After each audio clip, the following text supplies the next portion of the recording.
Hey guys, so this video is on, that's the first video for Unit 5 for Marketing and Promotion. Okay. Um, it's interesting that paper 2 is actually just on this unit, but really it's assuming that you already know the basics from Units 1 through 4. And it doesn't mean that like everything is going to be from Unit 5. I mean, the core questions will be based on marketing and promotion. And um, a lot of the writing that you're going to be doing for the exam is going to require you to still use vocabulary, terminology, your ideas, your understanding from Units 1 through 4. So what I'm going to do is I'm going to divide these videos into sections, 6 sections, because the syllabus has Unit 5 and 6 sections. So if you go to the syllabus or the handout that I gave you in class, go to page 17. And what you might notice me doing is like looking left and right. So to my left, I have the screen that you're looking at, which is kind of looking opposite direction on the video screen that you're seeing me in. On my right is my textbook. I actually have the textbook here too, but sometimes things look more clear in the real textbook. So don't be distracted by that, okay? What I have open are slides, the syllabus, and the textbook on the screen for you guys to see, okay? So all the slides should be on Teams. Also, if you go to Files and go to Unit 5, there's only about 4 or 5 slides total. So you don't have to really kind of search through much to do a review of Unit 5, but there is a lot of information, meaning there aren't that many pictures and it's just all info. So you guys are going to have to do a lot of imagination. A lot of the examples that are in the textbook with case studies and these boxes that come up, example boxes and maybe some case studies, I suggest you read those. Just like in units 1 through 4, they give more of the real life application, gives you like, you know, an example of what they're talking about. So I'll mention it as we go along. So section 1.5.1, what am I at here? Like all over the place. Sorry. I'm looking at the syllabus. Okay. So role and function of marketing and promotion. So first off, we need to understand why marketing is important. Okay. So we'll do it bullet point and letter by letter. So A, identify and explain why marketing and promotion are important. So they have 4 bullet points here, which kind of starts down here. But one thing to know is that there's a lot of businesses that are competing with each other. And sometimes even though businesses are producing the same product, maybe at different prices, the one thing that makes successful businesses stand out are the ones that actually advertise, promote, and make people aware of their product and service. So when it comes to any kind of business, especially travel and tourism, it's about how people are hearing about it or how people are being exposed to businesses, and that's what makes the big difference. I mean, generally we know this, but you know, that's like the big header of this whole chapter on how businesses um, systematically try to make people know about their product and service. Okay, so with the first bullet point, increase sales, usage, profitability, market share, and customer base. That's that paragraph right here. Okay. I'm going to try to summarize a lot of this for you guys, but businesses need to make money, okay? And if they don't make money, it's not good.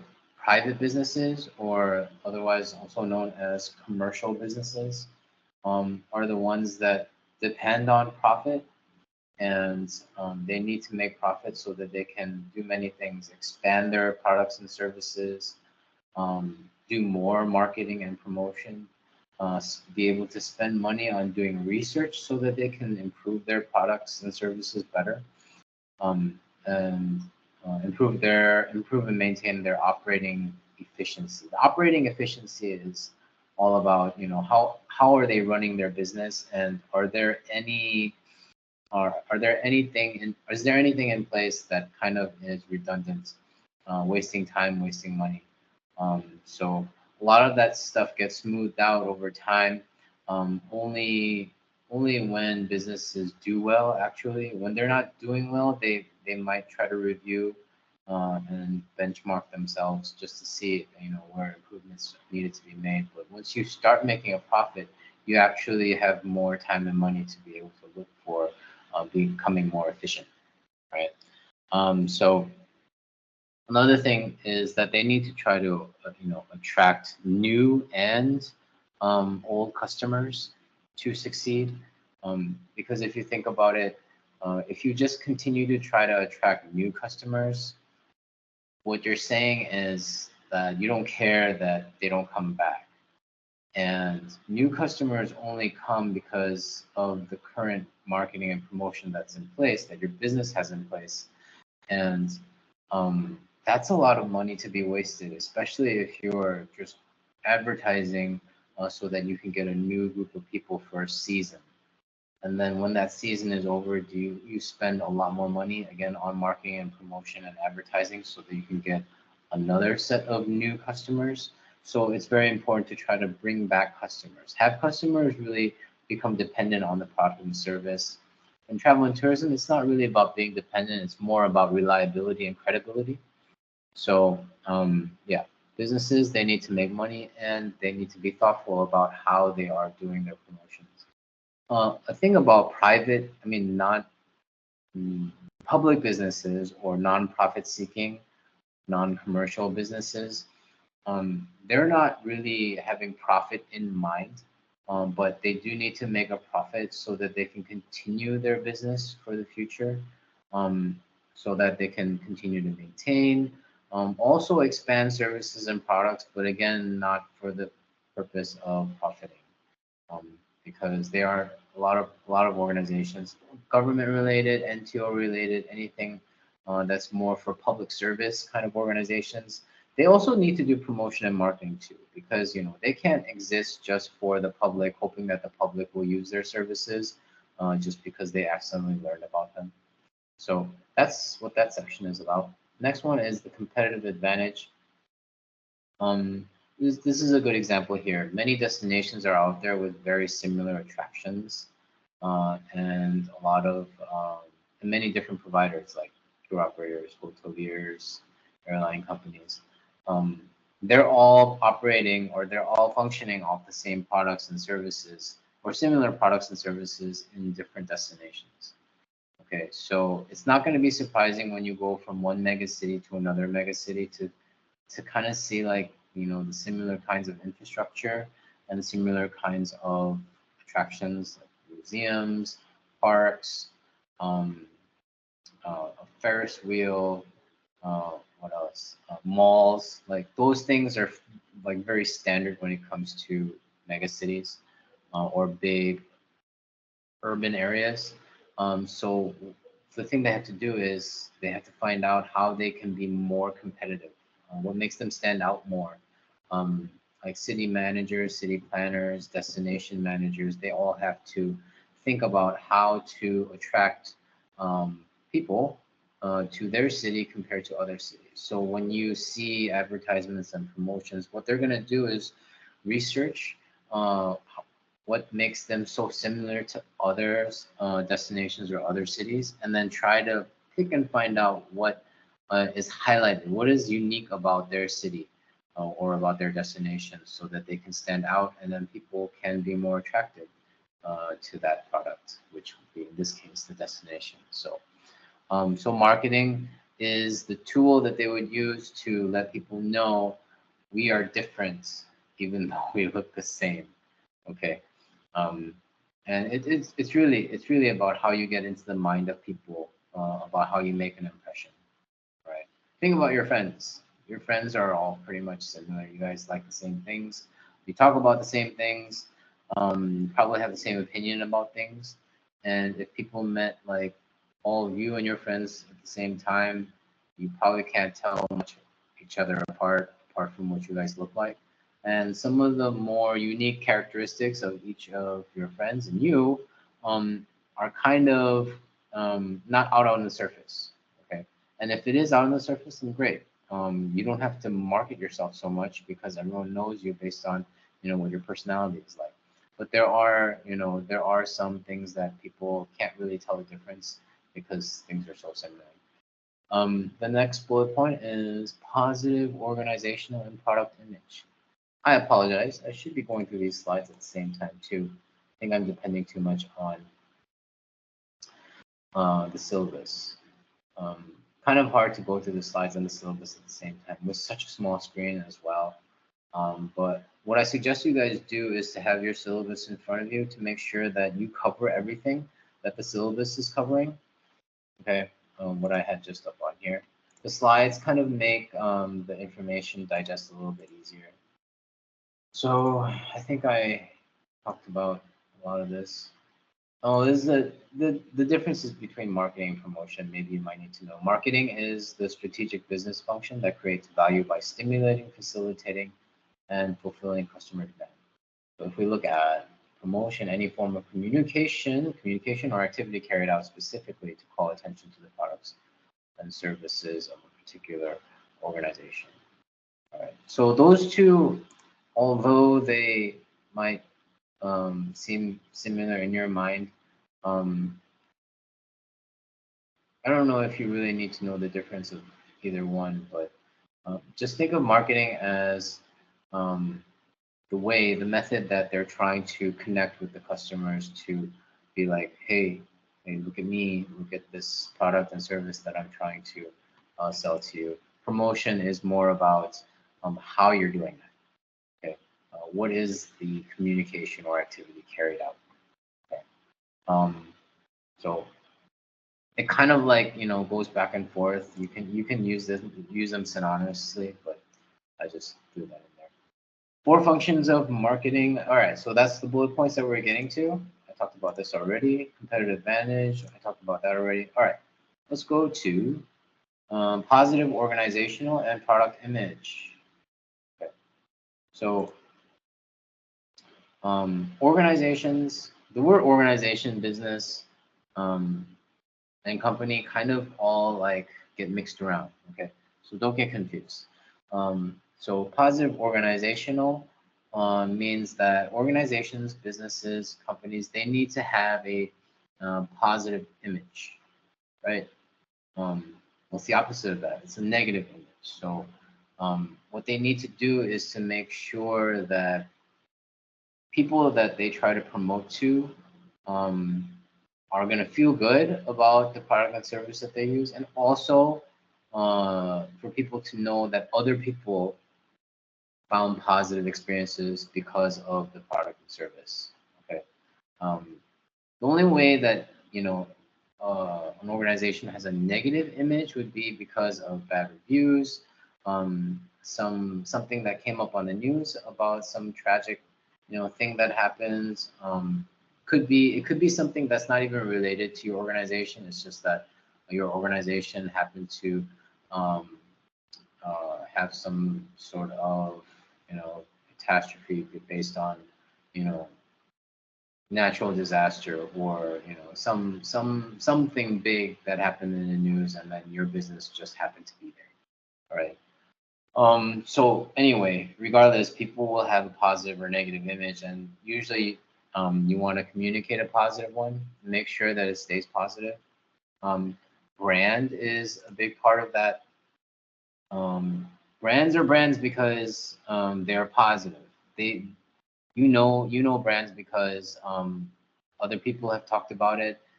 It's been certified by popular people, and also it's just word of mouth. A lot of times people will just say the thing that is the most familiar thing to them. You know, if I were to talk about clothes, if I were to talk about electronics, food, categories of each of those, the first thing that will come to mind is the name of that product, which is the brand. Okay, and the brand carries a lot of power. We'll get more into that if you guys are taking AS and A level, which is more interesting. But customers like to use the brands that they're familiar with. Best quality and value for money. So with a lot of competition, obviously demand is high, and then people and businesses will be trying to get as many people as possible, so they'll bring the price down as much as possible too, because they need to be better than their competition. Products or services with a positive image will gain more customers. Obviously, um, anything positive in the mind is usually what lasts longer and has more of a greater effect on people when it comes to purchasing things. All right. Customer satisfaction, I believe, is the last part of these bullet points. Um, Meet the needs and wants of the customer. That's the thing. That's pretty basic, right? When it comes to businesses trying to, get people's money, it's like, we're gonna get your money and we're gonna get you satisfied. Right? They're not gonna say it like that, but that's what they're doing. And sometimes they'll even create a need or want in the customer. It's like, I never thought about that, right? The first time that you see it, but then if you see it again and again and again, it's like hypnosis. It's like brainwashing. It's like, ooh, I'm getting more curious, even though it's becoming annoying at this time. That's why they have to do like a series of advertisements or promotions. You can't just show them the same thing. Which is why I'm kind of getting frustrated with Booking.com and Alibaba with their ads, with their like 2 or 3 second ads on YouTube, as if they couldn't like at least vary it up with like 4 or 5 different versions of that. Maybe keep the same sound, but like have a different visual or something. But there might be some psychology to the marketing that I don't know about. But at least I'm talking about that with you, right? So there's some power in what they're doing with their advertising. Happy customers are more likely to be repeat customers. Very important. Customer loyalty is the word here. You want customers to be loyal. A lot of times when it comes to human beings, we usually stick with things that we're familiar with because some things that are familiar are more comfortable than things that we don't know anything about or uncertain. Unless you're the adventurous extrovert type that likes to try new things and explore. Most people are, wanting to, find something that they like and stick with it. Okay. Um, because with adventure comes the possibility of disappointment. So customer loyalty is definitely something that businesses have to keep in mind. And in marketing for travel and tourism, the main goal would be to convince the customer to travel. Okay. Um, people have a lot of thoughts, a lot of things thrown on them, a lot of deliberating and contemplating conversations before they even get to the point where like, yes, I'm traveling this summer or I'm traveling this winter or whenever my vacation time is during work, because it's a commitment. Like when you commit to an international travel, as you guys might have an idea, your parents aren't taking you to places like all the time because there's a commitment to that. There's a time commitment, there's a money commitment, and travel and tourism will try to get your money as much as possible. And that's the thing about marketing. All right, it's a powerful tool that they need to have so that they can get your business. Right? Kind of make it sound like it's an evil thing, but this is how businesses work. All right, so that is just a basic run through of the importance of marketing and promotion and the goals that businesses should have in mind. So let's get into market research. Market research, we have all of letter B. Describe the main marketing and promotion techniques used in travel and tourism. I feel like feel like these aren't techniques. Oh yeah, these are techniques. Okay, these aren't really marketing and promotion techniques about how to actively get people. This is more about what they need to do before they start actually spending money on advertisements and different methods of promotion. So market research is huge. I believe you guys should definitely need to understand how they do their research. Most of the time, before you do anything, even in school, when it comes to big projects, you want to do research before you start just putting information on a page, printing it out, writing it out, or putting it on PowerPoint. By the way, don't read this thing about Taiwan. They're just giving you an example of why marketing is important. Just as a quick summary, this example is just showing how Taiwan's economy is doing better over the years, and also because of that, disposable income of people are rising, and that makes Taiwanese people a new, fresh target market. Target market, I don't know if we're coming to that, but target market is talking about a type of customer. In Taiwan's a country, so there's going to be many types of customers in there. But these are new customers. So people in the surrounding areas of Taiwan that are in travel and tourism, or even overseas, even far away, they need to realize that when you have potential new customers, especially a whole country, you have to do some research, and you have to start considering that this is going to be a great opportunity to bring Taiwanese people into your destination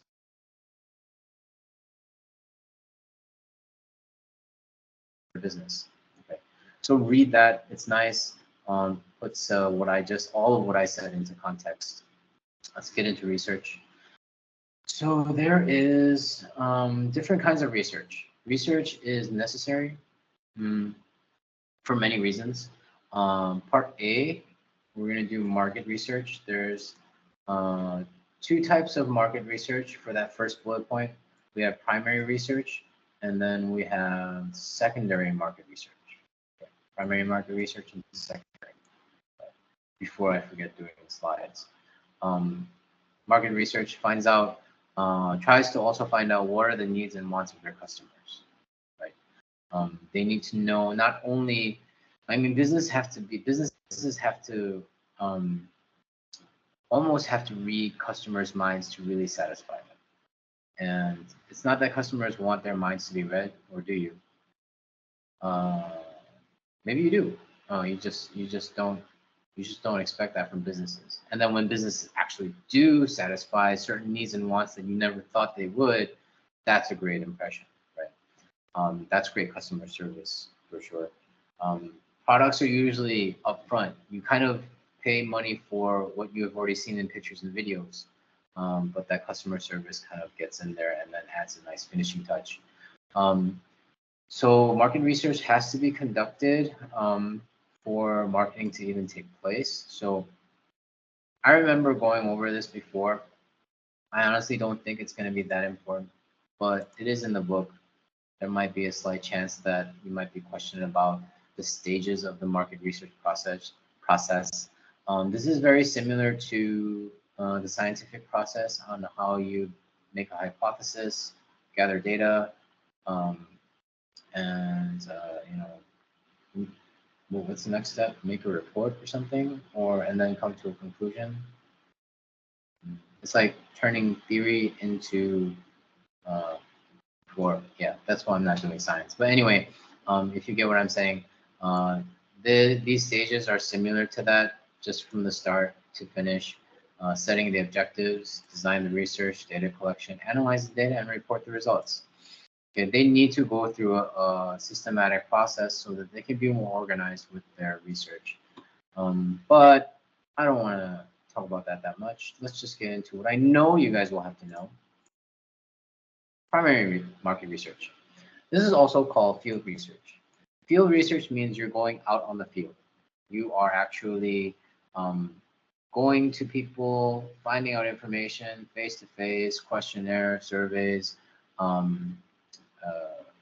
getting reports, doing interviews, all that stuff. All right, it takes a lot of work and effort to get this kind of information, but it's fresh. This is like up-to-date information. Different ways of doing this you do want to keep in mind. I think the book does have 6 different types. I don't want to go through all these because that would take time, but self-completion questionnaires, telephone and internet surveys, exit surveys, face-to-face interview, postal survey.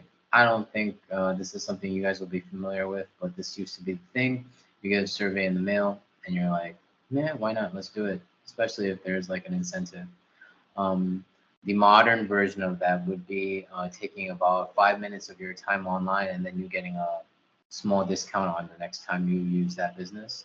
Focus groups, there's an explanation on there. They just gather maybe a handful of people, put them in a room. There's one moderator, and then just pretty much doing a group discussion about all the different things that they want to find out about their product and service. It could be before they launch a product, and it could be after all of these customers experience that product and service. Okay. Focus groups, maybe you've heard of it before, but they use this a lot in big businesses and in the movie industry too, like or in any kind of broadcasting, because they want to make sure that before they start shooting scenes beyond the pilot episode, they're going to want to see if they want to move forward in the right direction or if they want to scrap it all together. Okay. A lot, because there's a lot of money investment when they try to do a full production of things that are being broadcasted. So focus groups, same for travel and tourism. But anyway, the idea behind all of this primary market research is to make sure that organizations and businesses get the information that they need before really investing more money in their products and services and promoting and marketing it. Okay. So there's great value in primary research because a lot of this information is up to date. The less up-to-date versions of market research would be secondary. The first one was called field research because you're really going out there. The secondary one is called desk research because you're looking up information on your desk because this is information of the past. Meaning that you're not really going out there to get fresh information. You're looking at information that's already been compiled, that other people have already done. So it can be in different formats. It can be written or electronic. One thing to know is that there's 2 different types of secondary research. Internal, meaning you're getting information from your own business. A lot of the data that has been collected over the years of your own business just to see, if there are any patterns or if there's anything that you can immediately know what to improve. Or even in sales records if that's going to be important. External secondary research are things that are produced data, maybe by the government, maybe by NTOs, maybe by the WTO, the World Tourism Organization. Statistical reports that are published every year for travel and tourism departments in every country. These reports are very important because they give you like the big picture of how people are making their purchases, how people are traveling, what kind of people are traveling, how many people are coming into the country, how many people are actually buying stuff, at different levels of purchases. All of that is important. So external, internal for secondary research. All right. Secondary data may not always be reliable. Why? Because it's not exactly maybe what you're looking for when it comes to research. With primary research, you're setting up your own questions. You're finding the people that you think have the most valuable feedback, right? Secondary, you don't, because you're trying to find information that is most closely related to what you're trying to look for. Okay, so that's secondary research. All right. Another way to split up research is qualitative data and quantitative data. I think you know this already, maybe from business. Qualitative will be more opinions and attitudes towards a product and service. These are difficult to put on a graph or a chart because it's not really with numbers, and it's not like, on a scale of 1 to 10, how many people found it to be a 5 or a 10 or a 1. This is like the comment section, right? This is better in terms of really understanding what people thought about the product and service. As an example, when you have quantitative data, you get more information because they're answering a lot more questions, but they're not really giving their full opinion on each of those questions, which is not something that you always want, because you just want to, maybe you just want to have like a basic idea of what they felt about, the parking, what they felt about the welcome, what they felt about, the stay at the hotel, what they felt about the facilities, what they felt about the check-in, the reservation process, okay, what they felt about the restaurant, cleanliness, hygiene, all of these different things that they want to find information for. I don't think they want to read all of the qualitative data about what your opinion is about each of those things. When it comes to quantitative, you get more information, so then you can get straight to the point of what people have thought on a scale, usually. Okay, so that's the difference between qualitative and quantitative. Now we have something called situational analysis. This gets a little bit more complicated. I think you've learned this a little bit as well. We're still on 5.1. Just want to make sure that there's nothing you guys are missing. So yeah, we're all the way up to here. So we're at the market analysis tools. Market analysis tools are also called situational analysis. You're analyzing the situation. Okay, the situation is another fancy word for the environment. And this environment is not talking about ecological, it's talking about the market environment. What does the market environment look like for your business in your destination, in your country, however big you want to expand it? This helps to identify positive and negative influences on an organization. All right, just like when you consider what the weather is like for the day before you go out, because the weather really will affect how you feel and how you travel when you step outside the door. Okay, kind of similar when it comes to businesses. They want to have an idea of what the outside looks like. All right, inside the business, you pretty much have a good idea because you're the one who set up how things are run, how your employees are trained so that they can do.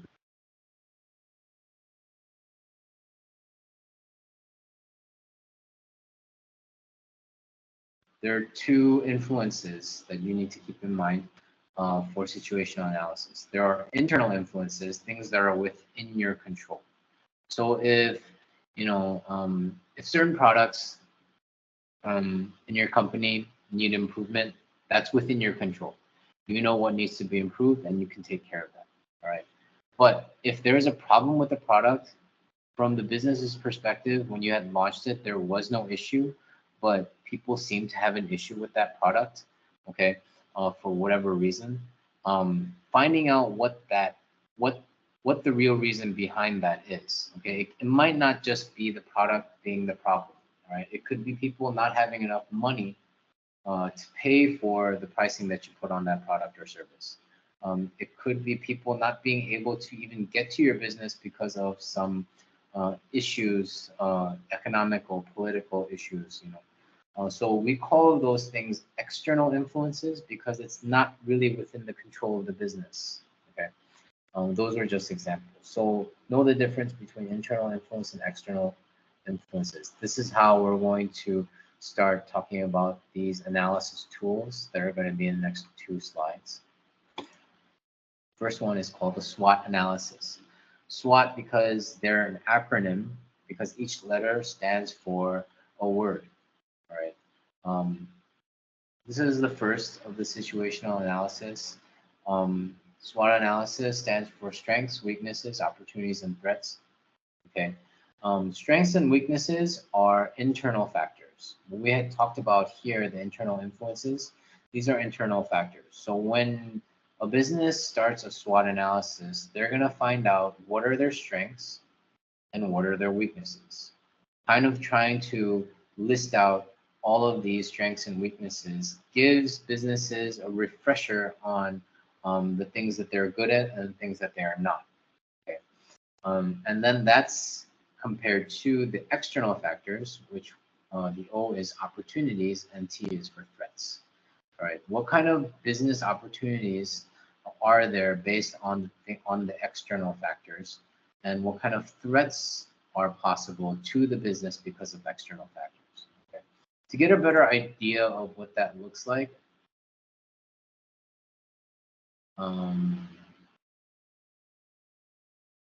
I would suggest you read case study 2 on Lake Wanaka. I almost said Wakanda.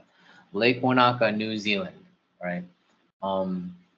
Great example of a SWOT analysis. I'm not going to go over it. Once you read it, you'll have a good idea. Lake Wanaka as a destination will want to do a SWOT analysis like this so that they can figure out what kind of tourism development that they can focus on, even though this is a natural attraction.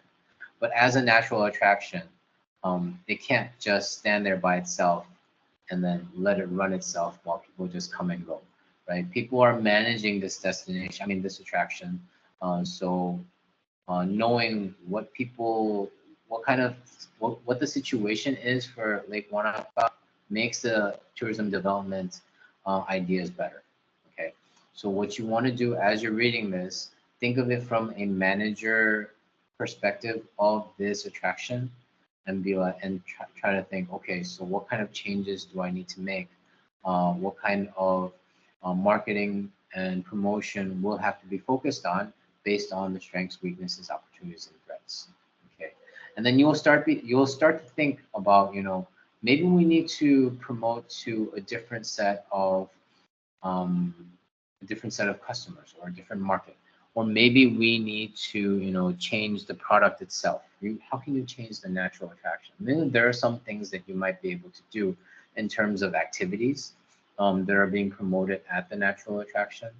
Okay, because natural attraction is great. I don't know if it's great all year round, especially if it has different seasons. But those are the things you want to think about. Okay, so definitely go through case study 2, and then think from a managerial perspective of how you would be able to improve, or think about how marketing and promotion would benefit for the future in doing it in a different way. All right. So that's SWOT analysis. So it has both, SWOT analysis has both internal and external factors that they try to find out. Pest analysis is all external factors, right? So the example that you want to, I gotta go to the next page. The example you want to go to is case study 3, the pest analysis of Indian tourism. It doesn't really give you like insert type information, but it just gives you like a full country's perspective of what the political, economic, social, and technological environment looks like for India. Okay. When you measure all of these external factors of India as a destination, then I guess this would be valuable for an NTO to figure out how they're going to develop their tourism, how to develop a good marketing and promotion strategy with all of these things going on in case study 3. Okay, so yeah, these are external influences, and that's all for pest analysis. All right, so I think I've gone over 40 minutes already. The rest of this, did I miss anything? I think I did.